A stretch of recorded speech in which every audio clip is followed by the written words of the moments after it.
On the battlefield of Kurukshetra, two mighty armies stand ready for war. Conches have been blown, weapons are raised. History is about to change forever. But at the center of this battlefield stands a warrior who suddenly cannot fight. His name is Arjuna, and what follows is not a story of victory, but a story of confusion, fear, and inner collapse. A story that mirrors the struggles of every human being. Welcome, seekers of wisdom, to our journey into the heart of the Bhagavad Gita. Today we begin with Chapter 1, Arjuna Vishada Yoga, which translates to the yoga of Arjuna's despair. This chapter sets the stage not just for a great war, but for the greatest inner battle a human can face.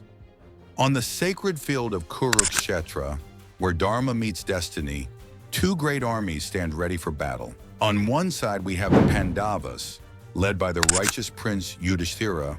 On the other, the Kauravas, led by the ambitious Duryodhana. The grandsire Bhishma, the eldest of the Kauravas, roared like a lion and blew his conch shell, bringing joy to Duryodhana's heart. Now, from the Pandava side, Lord Krishna and Arjuna, seated in their magnificent chariot drawn by white horses, responded and blew their divine conches.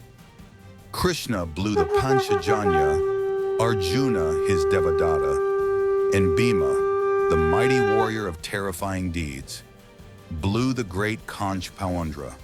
Arjuna, the greatest archer of his time, turns to his charioteer. "O Krishna, take my chariot between the two armies. I wish to see those who have gathered here to fight." Krishna listens silently, his expression calm, his presence steady. Slowly the chariot moves forward, right between the two massive armies. The earth trembles beneath thousands of warriors. Yet inside Arjuna, a deeper tremble begins, because what he is about to see will change him forever. As Arjuna gazed upon the battlefield, he doesn't just see an enemy army. He sees faces he has known his entire life. He sees his teachers, his uncles, his cousins, and family members, all standing against him, ready to kill or be killed. The reality of the situation hits Arjuna like a thunderbolt. A storm of emotions erupts within him. He is gripped by a profound sorrow and confusion. His mind, once sharp and focused, is now a whirlwind of conflict. He feels a crippling attachment to the very people he is supposed to fight. The mighty warrior, who could face any enemy without flinching, begins to tremble. His mouth becomes dry, his skin burns, and he can barely stand. His legendary bow, the Gandaiva, which felt like an extension of his own arm, slips from his grasp. Arjuna, the hero, is utterly broken from within. The battlefield is no longer a place of glory. It has become a place of unbearable pain. Arjuna speaks his fear. "O Krishna, I see no good in killing my own people. What pleasure can victory bring if it is built upon the blood of those I love? How can I raise weapons against those worthy of my respect, even if they stand for injustice? How can this slaughter ever be right? Better to live by begging than to rule a kingdom soaked in sin. I do not desire kingdom, wealth, or happiness at such a cost." This is the heart of Arjuna's dilemma.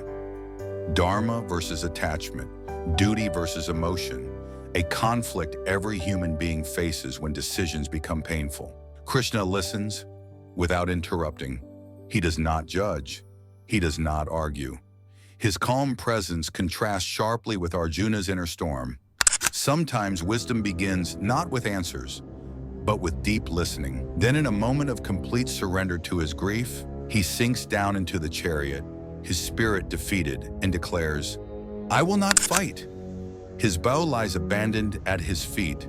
The warrior who never retreated from battle now retreats inward, defeated by his own mind. This is where Chapter 1 ends. Notice something crucial here.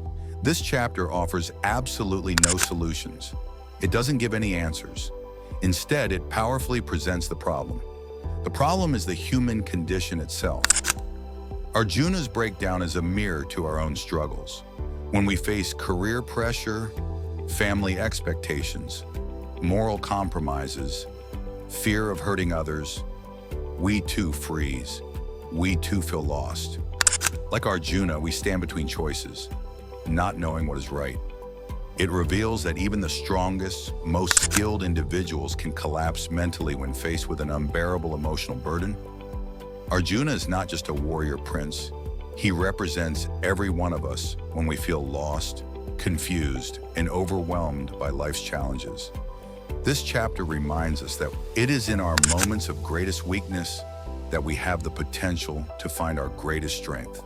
Thank you for joining us on this first step. In the next chapter, Krishna will finally speak.